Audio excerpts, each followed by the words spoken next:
everyone, welcome to my channel SS Online Classes. Myself Sabiha Sultana. So from today I am going to start social science classes for 9th standard NCERT syllabus. In this, the first chapter of history is Christianity and Islam. So these two religions are major religions among the religions of the world like Hinduism, Jainism and Zoroastrianism. So in this chapter we will learn about the teachings and preachings of Christianity and Islam, and the life of Jesus Christ and Muhammad Paigambar, and the principles of Christianity and Islam, and many more interesting facts. So let's start with this. Chapter 1: Christianity and Islam. Christianity and Islam were established after 1st century CE. They have become major world religions. They are known as Semitic religions. These two religions basically originated in Central Asia and spread to the different parts of the world. Christianity. It was established in the beginning of 1st century CE in the Nazareth province of Palestine. It was under the reign of Roman Empire. Jesus Christ was the founder of Christianity. Before the arrival of Christianity, the Jews of Palestine had become slaves to superstitious practices. They were subjected to various hardships due to the misrule of Romans. In such a situation, Jesus Christ was born and founded Christianity. Now, let's know about the life of Jesus Christ. Many details of Jesus Christ's early life are unknown. Available sources suggest that he was born in 6th century CE in a poor family of Joseph and Mary at Bethlehem village near Jerusalem. He did not get proper education. Despite, he acquired a lot of religious knowledge by his extraordinary power of intelligence and interpreted the holy book of Jeeves in a simple language. At the age of 30, he came under the influence of John Baptist and he was baptized by him. He enlightened the people in distress by divine teaching and made them psychologically strong. This made him very popular among the people, and he was known as Messiah, or the savior of the people. Day by day, his service to poor and kindness was known to all, and he became very popular among all sects of the society. Gradually, people considered him as a godly man. The priestly class of Jews opposed this. They complained against Jesus Christ to the governor of Roman Empire, Pontius Pilate, charging him as treason. After the trial, he was taken to Golgotha on a Friday and crucified on the cross. Christians observed this day as Good Friday. Now, let us know about the teachings of Jesus Christ. Jesus Christ preached about God in simple terms, traveling across Palestine region between his 30 years and 33 years of age. With these preachings, he laid the foundations for peace and compassion in human society. So the preachings are: 1. God is one and he is the most merciful. He is the creator of entire creation. Number 2. Everyone should develop brotherhood feeling about others. 3rd. Loving the people who are in distress is equal to worshipping God. 4th. One should serve others without expecting anything from them. 5th. Serving people is equal to the worshipping of God. 6th. If one repents for his mistakes, God will forgive him. 7th. Love your enemies. Do good to the people who try to harm you. So these are the fabulous teachings of Jesus Christ. Now let's know about the spread of Christianity. So Jesus Christ entrusted the responsibility of spreading his teachings and helping the people in distress to his 12 disciples. They are called as apostles. Most important among them was Saint Peter. He went to Rome and established a church and sent missionaries all over the world to spread the gospel. These churches has become most important religious center for the Catholics of the world today. In the beginning, the Roman emperor did not disturb the promotion of the Christianity. Thus, it spread all over the Roman Empire very fast. But after the 1st century, Roman emperors started persecuting the missionaries. Though many obstacles were created in spreading the word of Jesus, the preachers of Christianity continued their work unhindered. Later, in 4th century, Constantine accepted Christianity as the national religion in 313 CE. Since then, it got the support of the state and spread into Rome, Greece, Macedonia, and Asia Minor. Conversion carried out by the Roman churches and missionaries are responsible for the expansion of Christianity. The holy book of Christian is Bible. Now let's know about the contributions of Christianity. First, Christianity had taught the noble principles of peace and brotherhood to the world. Second, the educational centers established by Christians and missionaries have played a significant role in the growth of education. Third, Christianity had introduced the Gothic style in architecture. Fourth, missionaries has extended health service all over the world. Fifth, women and weaker sections have given a large benefit by the education. This had brought qualitative changes in the society. This is known as empowerment.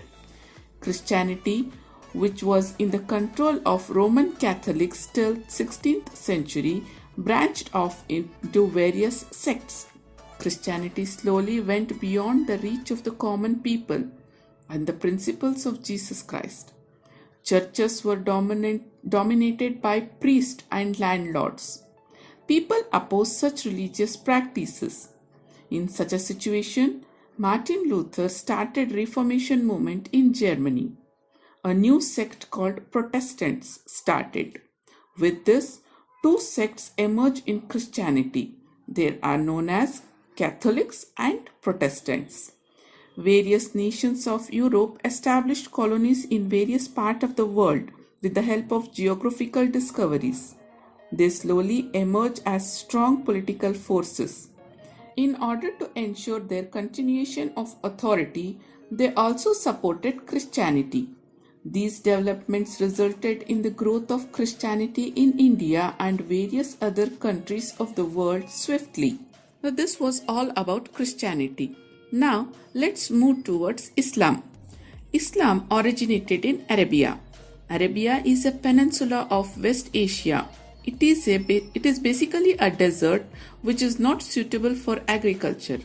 Thus, the Arabs migrated to fertile lands and settled in places where water was available.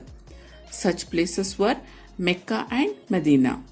In the beginning, Arabs worshipped many objects of nature like stones, trees, and streams as gods. Kaaba was considered to be one of the most important religious places. So, here the founder of Islam was considered as Prophet Muhammad. So, let's know about the life of Muhammad Paigambar. Prophet Muhammad Paigambar was born in 570 CE at Mecca. His parents were Abdullah and Amina. He lost his parents during his childhood and was brought up by his uncle. He was a shepherd in the beginning and later he started visiting Mecca and Syria for business purpose. In Mecca, he was introduced to a rich widow by name Khadija and was employed by her. Later, he married her. They had 2 sons and 4 daughters. When Muhammad traveled to different places for textile businesses, he came under the principles of Christians and Jews. He started meditating deeply for long hours on Mount Hira to find remedies for the social and cultural shortcomings of Arab people. After Paigambar achieved enlightenment, he was called as the messenger of the God by the people. Soon, his principles became very popular among people and many became his disciples. When he was in deep meditation, he used to share his messages with his disciples. They were considered as the messages of the God by his followers. Such collections of the messengers was compiled and published later. This is known as the Holy Book Quran. Later, Paigambar started preaching his principles in Mecca. When Paigambar opposed polytheism strongly, the enraged people of Mecca conspired to murder him. He traveled from Mecca to Medina when he became aware of this in 622 CE. This incident is known as Hijrah, and Muslims reckon this as Hijrah year. The people of Medina welcomed him and followed his principles.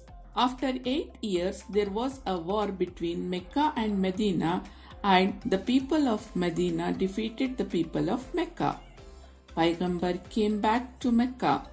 The people of Mecca accepted his teachings. Finally, they became the followers of the religion propagated by Paigambar. Gradually, his principles spread all over the Arab region.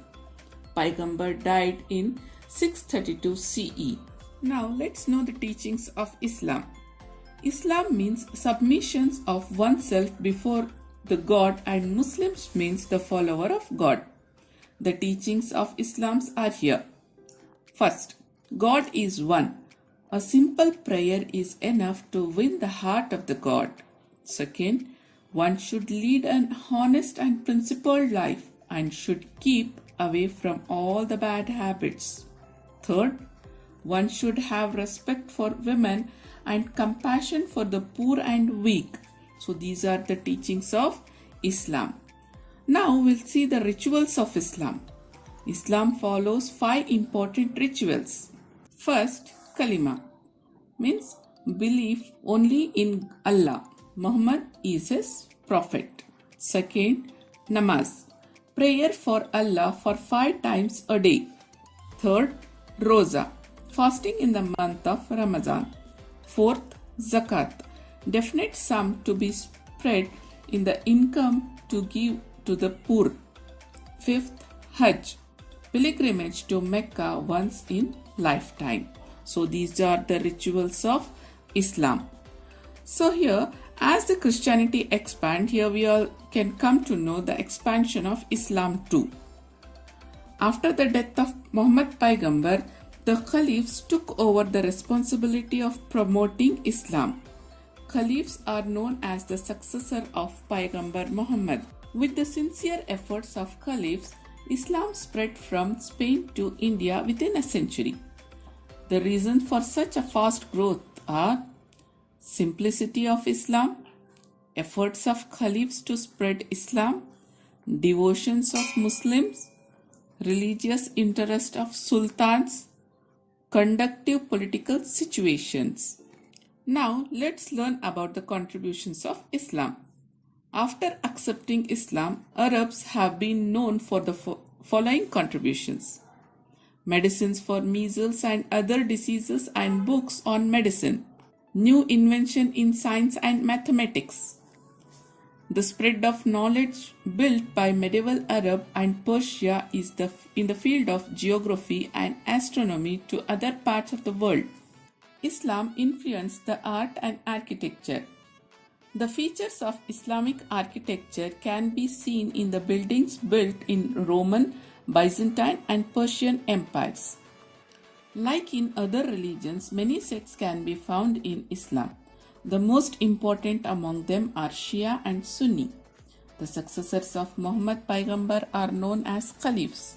They became the religious and political leaders of Islam after Paigambar. Abu Bakr was the first Caliph. Religion is the clearest telescope through which we can behold the beauties of creation. Quoting William Scott Downing, one must know about other religions along with his own religion to be a social being. This was a brief knowledge for Christianity and Islam. Stay tuned with us to know more about social and social being. Thanks for watching. Keep learning, stay home, stay safe.